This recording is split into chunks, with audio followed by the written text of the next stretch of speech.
do you think the, majority of people going to collect PVCs and wanting to be a part of the electoral process translates to mean that they now know that a good man has to be there?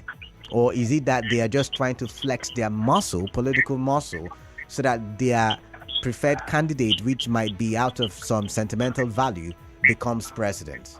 This time around, there is this high consciousness on the need to first and foremost look at the general interest.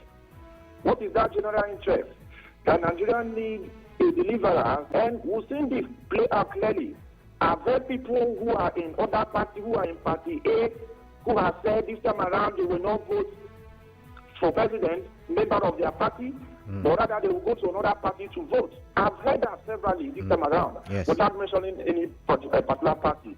That goes to show that the consciousness is actually high this time around.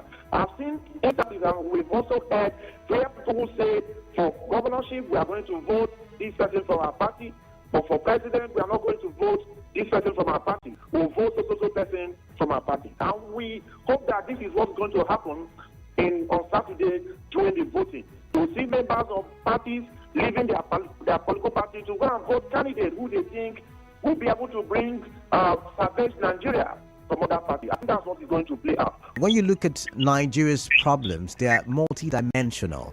So you can look at it from outside Aso Rock and say, you do it like this, do it like that. But when you get there, you realize that you're being restrained by the Constitution, by the political structure and all of that stuff. Even people who know that what you're doing is right, but will try to still stop you.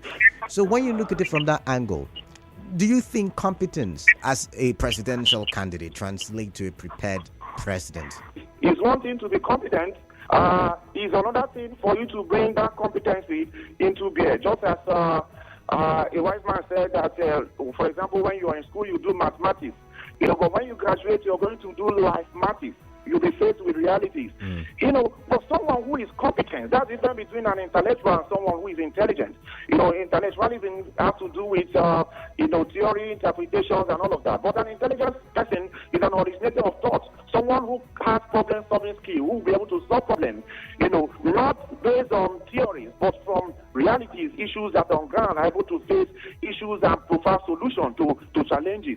Now, when we're talking about competence in this context, we're talking about someone who has the experience, someone who has the charisma, someone who has the capacity, someone who has the reliability, someone who has all of those potentials that we need in a good leader to be able to turn things around in Nigeria. Someone who can be able to bridge the gap between theory and practice.